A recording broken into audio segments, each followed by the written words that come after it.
Look at that one. The Yamatanuki baby's coming through. This is a technique that's been real popular in Japan, but kind of under the radar for the last 2 or 3 years. It's the Yamamoto Yamatanuki. It's a super heavy plastic bait, weighs 5/8 of an ounce, so you can cast it a long ways. It sinks fast and it catches lots of bass. You know, there's a lot of ways to fish this Yamatanuki, and obviously in the springtime you fish it around docks, isolated cover like we have today. It's pretty amazing. You can fish this thing all the way down to 30 feet of water. The way we're fishing this bait today is I'm either just little roll casting it or pitching it to targets, visual targets that I see. And you fish it pretty much just like you would a weightless Senko, but what's nice is it falls quite a bit faster. It's 5/8 of an ounce. It skips really, really well. And you can cover a lot more water faster than you can a Senko.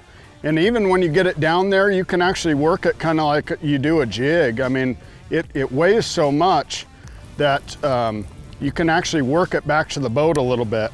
So what I'm doing today is just kind of pitching around to any type of structure, whether I see a big rock or a brush pile, big stump, something like that. Pitch it out there, let it go to the bottom, hop it a couple times, and then reel it back in. And most of the time they get it on the fall, but sometimes you hop it off the bottom a couple times, work it back about quarter way back to the boat, and you'll get some bites doing that. But it's very productive. It has a different profile than a Senko, and it has a little different fall. It kind of falls back and forth, side to side, instead of just that straight horizontal fall with a tail kick. It's something just a little bit different that you can cover a little bit more water with and cast. Everybody knows on a windy day, trying to cast a Senko and feel it is very, very difficult. With this bait, you can be productive fishing it on a windy day.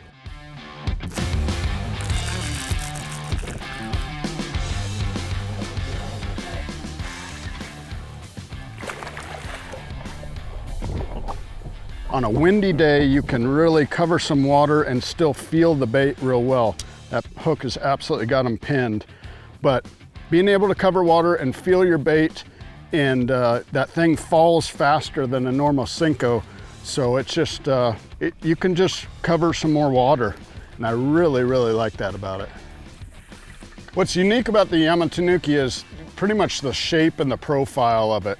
It has that real big head on it that kind of slenders down to that tail, and I think it really represents a bluegill, brim, perch, something like that. And you know, I mean, there's not a bass pretty much anywhere in the country that doesn't key in on that type of fish, whether it's a bluegill, brim, perch, you know, and that style of bait that mimics a panfish like that really seems to catch a little bit bigger fish. But it's that bigger profile. It's a little shorter and stockier than a standard weightless worm, and I mean, it just, there's something about that kind of attracts a little bit bigger fish to it.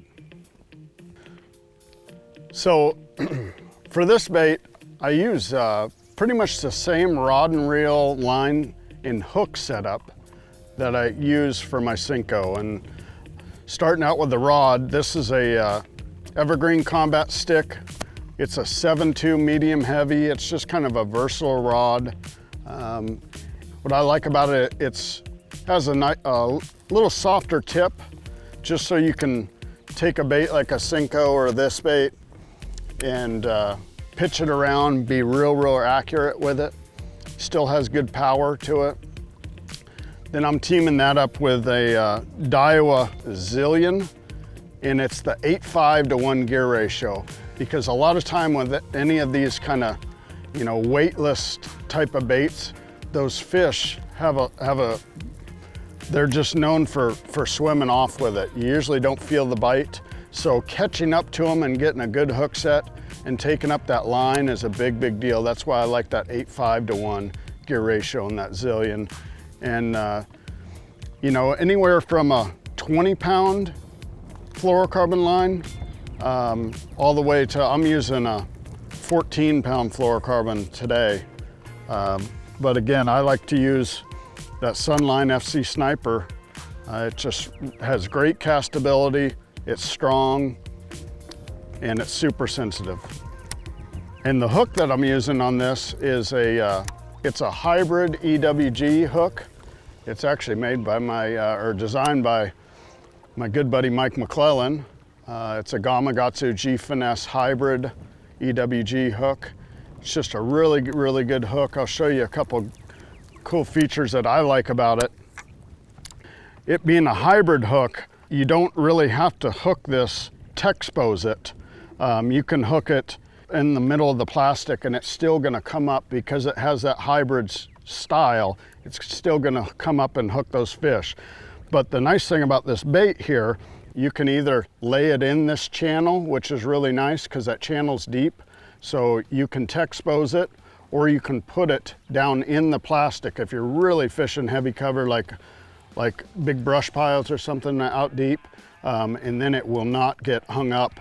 But with that hybrid style, when you set the hook, that it still has that kind of pop-up style, is like a round bend does. Instead of a EWG, you really will have to expose it or you're never gonna get that hook set.